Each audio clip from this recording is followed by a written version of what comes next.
Hello students, आज बेटा हम अपने उसी चैप्टर नंबर 5 को आगे बढ़ा रहे हैं। और टॉपिक इज़ प्लाज्मा मेम्ब्रेन और सेल मेम्ब्रेन। ठीक है बेटा, प्लाज्मा मेम्ब्रेन और सेल मेम्ब्रेन क्या होती है। सेल के चारों तरफ बेटा एक मेम्ब्रेन होती है।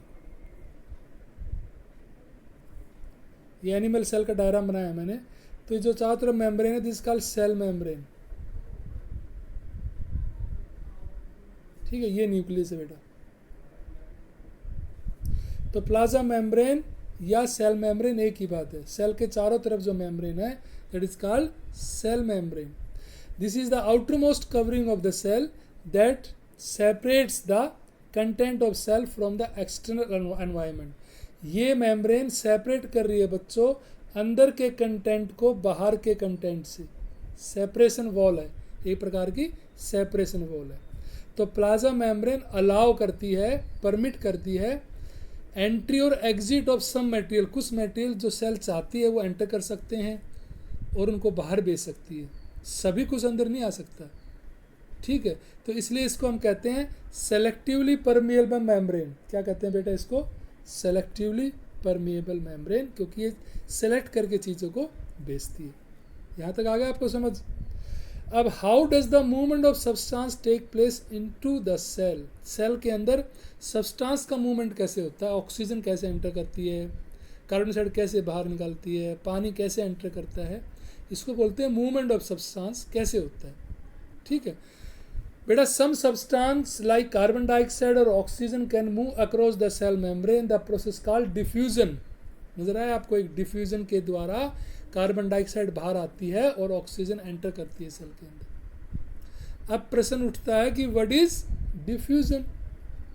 The movement of gases particles from their high concentration to low concentration is called diffusion. ठीक है बेटा, movement of air particles from their high concentration to low concentration is called diffusion. High से low की तरफ जाएंगे, यहाँ पर particle मान ले ज़्यादा है, यहाँ कम है, तो मूवमेंट क्या क्या होगी? हाई से लो की तरफ। जब तक मूवमेंट होती रहती है जब तक दोनों बराबर ना हो जाए। ठीक है, कोई भी चीज़ ज़्यादा से कम की तरफ आएगी। ठीक है ना? तो सेल के अंदर बच्चों ये देखें हम कि सेल के अंदर जो है कार्बन डाइऑक्साइड ज़्यादा है और सेल के बाहर कार्बन डाइऑक्साइड कम है, तो ऑटोमेटिकली स्पॉन्टेनियसली कार्बन डाइऑक्साइड बाहर हो जाएगी, क्योंकि यहाँ ज़्यादा है यहाँ कम है। ठीक है, अब ऑक्सीजन बेटा कैसे एंटर करेगी? बाहर ऑक्सीजन ज़्यादा है, सेल के अंदर ऑक्सीजन कम है, लेस है, तो वो ऑटोमेटिकली ऑक्सीजन एंटर होगी from their high concentration to their low concentration. क्योंकि ऑक्सीजन कंसंट्रेशन बाहर ज़्यादा है तो अपने आप मूवमेंट करेगा। ठीक है, ऑटोमेटिक मूवमेंट करेगा। यहाँ तक आ गया बेटा समझ? Sometimes similar to this happen in the cell when for example substance like carbon dioxide जो वेस्ट मटेरियल है वो हाई कंसंट्रेशन में है इनसाइड द सेल। तो in the cell external environment में कार्बन डाइऑक्साइड कम है और सेल के अंदर ज़्यादा है, तो कार्बन डाइऑक्साइड में डिफरेंस क्रिएट हो गया। डिफरेंस के कारण ही तो मूवमेंट होगा। एक तरफ ज़्यादा है कोई चीज़, एक तरफ कम है, तो डिफरेंस बन गया। तो डिफरेंस के कारण बेटा मूवमेंट होगा। तो डिफरेंस के कारण क्या होगा कि कार्बन डाइऑक्साइड जो इनसाइड वाली है वो आउटसाइड चली जाएगी, क्योंकि अंदर ज़्यादा है बाहर कम है। ठीक है, अब उल्टा इसका उल्टा क्या होगा? ऑक्सीजन के साथ होगा बेटा, ऑक्सीजन के साथ उल्टा होगा। ऑक्सीजन जो है बेटा बाहर ऑक्सीजन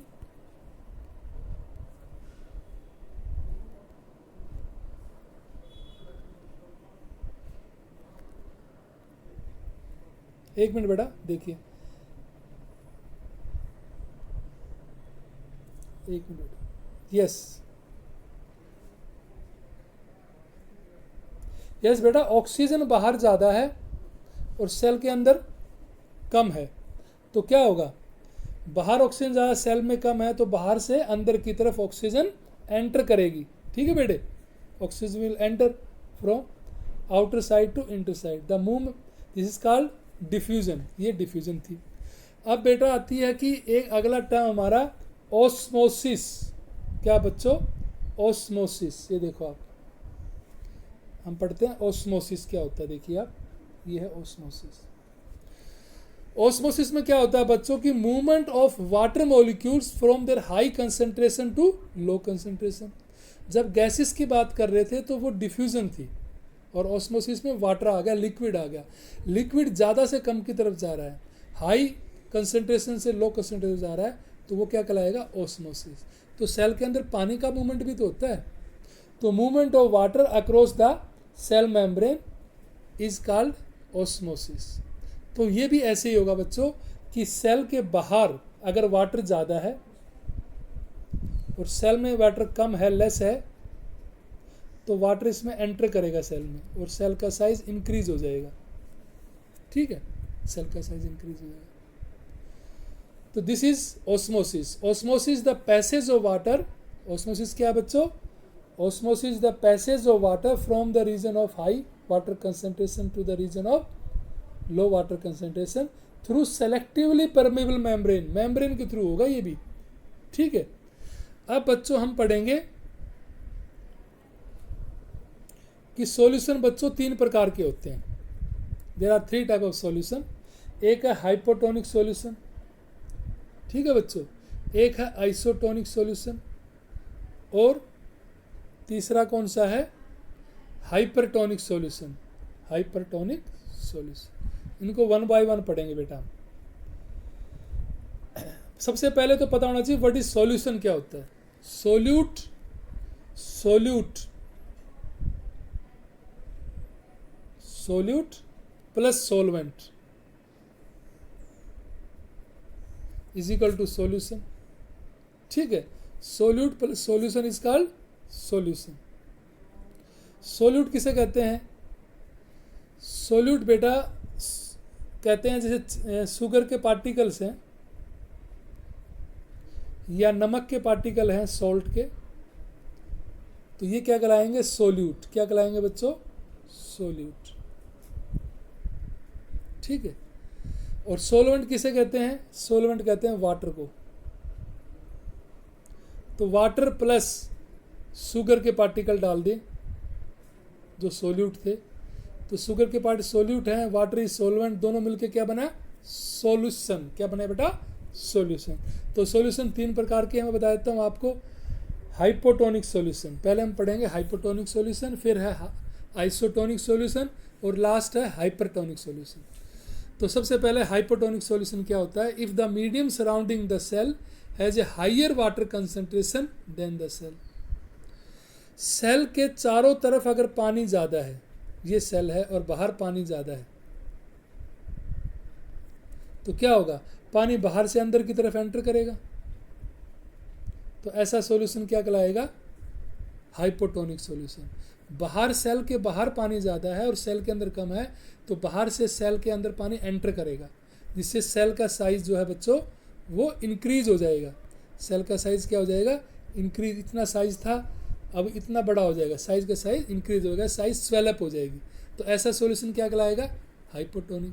भाई सेल में पानी कम है और सेल के बाहर ज़्यादा है, तो वो क्या कहलाएगा? Hypotonic solution.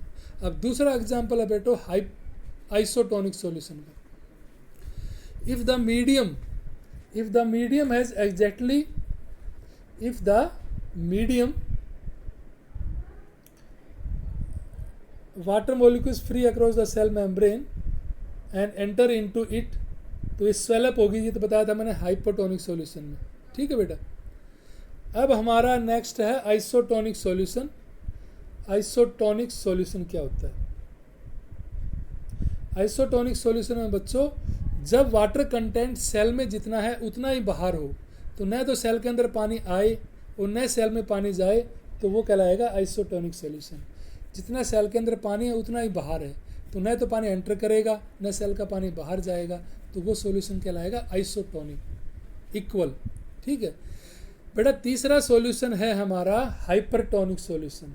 हाइपरटोनिक सॉल्यूशन क्या होगा कि सेल के बाहर तो पानी कम है, सोल्यूट पार्टिकल ज़्यादा, पानी कम है, और सेल के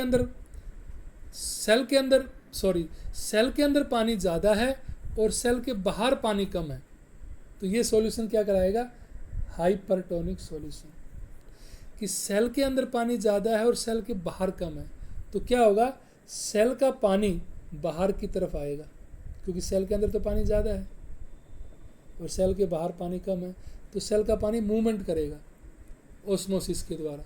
तो मूवमेंट करने से सेल श्रिंक हो जाएगी, सिकुड़ जाएगी, छोटी हो जाएगी। तो this solution is called hypertonic solution. और ये वाला कौन से वाला सॉल्यूशन होता है, साल्ट सॉल्यूशन। साल्ट के सॉल्यूशन में अगर आप सेल को डाल दोगे साल्ट के सॉल्यूशन में, साल्ट के सॉल्यूशन जैसे ये सेल है और ये साल्ट का सॉल्यूशन है, नमक का पानी है, तो नमक का पानी है, इसमें नमक के पार्टिकल बाहर ज़्यादा हैं और पानी कम है, लेकिन सेल के अंदर तो नमक कम है लेकिन पानी ज़्यादा है, तो वो बाहर आना शुरू हो जाएगा वाटर, और सेल का साइज छोटा हो जाएगा, श्रिंक हो जाएगी, सिकुड़ जाएगी। तो this solution is called hypertonic solution. तो बच्चों में 3 सॉल्यूशन बताए हैं।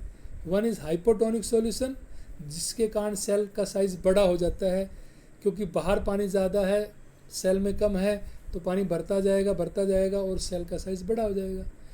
आइसोटोनिक सॉल्यूशन, जिसमें न सेल के अंदर जाएगा पानी न बाहर आएगा, आइसोटोनिक। और हाइपरटोनिक सॉल्यूशन में सेल के अंदर पानी ज़्यादा है लेकिन सेल के बाहर कम है, तो उससे क्या होगा, सेल श्रिंक हो जाएगी, उसका पानी डिक्रीज हो जाएगा। ओके बेटा, यहाँ तक आपको क्लियर है?